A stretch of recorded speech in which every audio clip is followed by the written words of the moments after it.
ద్రౌపది పాత్రను గురించి చెప్పుకుందాము. ఆమె ఎంతో పవిత్రమైన స్వరూపురాలు.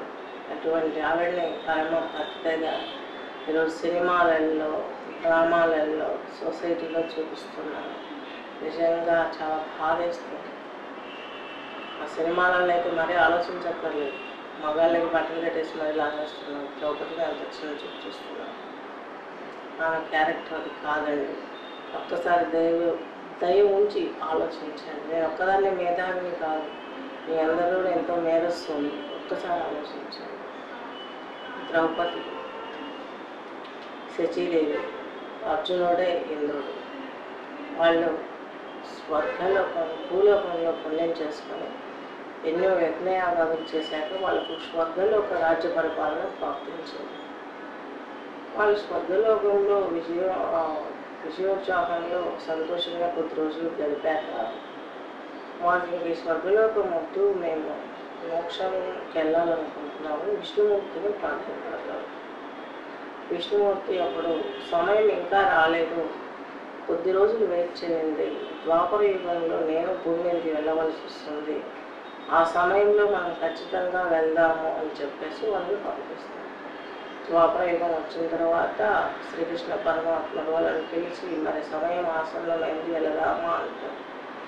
అంతవరకు సూక్ష్మ రూపాలలో ఉన్న శశీదేవి, ఇంద్రుడు వాళ్ళ పంచలో ఉన్న వాళ్ళ సభలో ఉన్న పంచభూతాలను ఆశ్రయిస్తారు, రిక్వెస్ట్ చేస్తారు.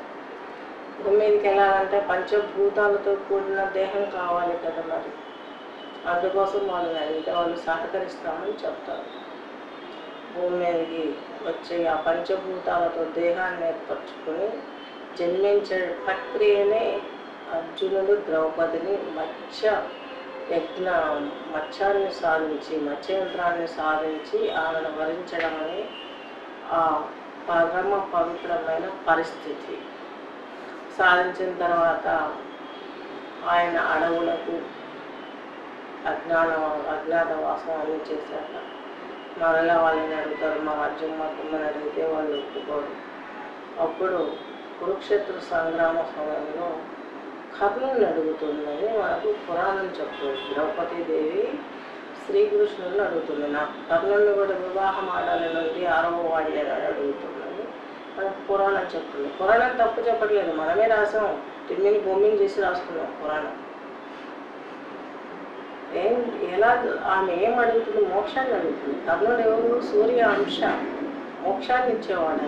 ఉత్తరాయణ పుణ్యకాలము పగటి పూట సూర్య గోళం నుంచి స్వర్గానికి కానీ మోక్షానికి కానీ వెళ్ళే అర్హత ఉంటుంది.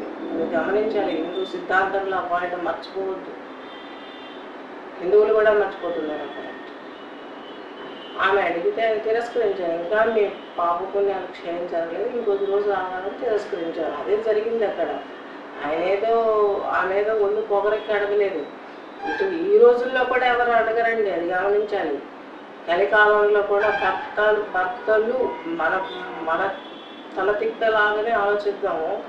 భర్తలే అనుకున్నాం, 5 మంది భర్తలు, 5 మంది పుత్రులు యుద్ధంలో ఉంటారో ఓడతారో తెలియని సమయంలో ఇంకో భర్తను కోరుకుంటుందా అండి ఒక నడి వయసు స్త్రీ? అటువంటి విపత్కర పరిస్థితి, యుద్ధంలో భర్తలు పిల్లలు చనిపోతారేమో తెలియని దుస్థితిలో కర్ణుని కోరుకుందనడం చాలా అసహ్యంగా ఉంటుంది. ఊహించుకోవటానికి మన మీద మనం అప్లై చేసుకోవటానికి కూడా చాలా అసహ్యంగా ఉంటుంది. అటువంటి పతిత శ్రీకృష్ణుని చెల్లెలు అవుతుందా? ఆమె మహాపతివ్రత. అంతటి మహానుభావానికి చెల్లెలని ఆమె మానస చెల్లెలు, మానస సోదరిని చెప్పుకోవచ్చు. ఆమెను తోడబుట్టిన సుభద్ర కంటే ద్రౌపదితోనే ఎక్కువగా శ్రీకృష్ణ పరమాత్ముడు ఎంతో చనువుగా, ఎంతో ప్రేమతో, ఎంతో ఆప్యాయంగా అవినాభావ సంబంధం ఉన్నది గమనించుకోవాలి.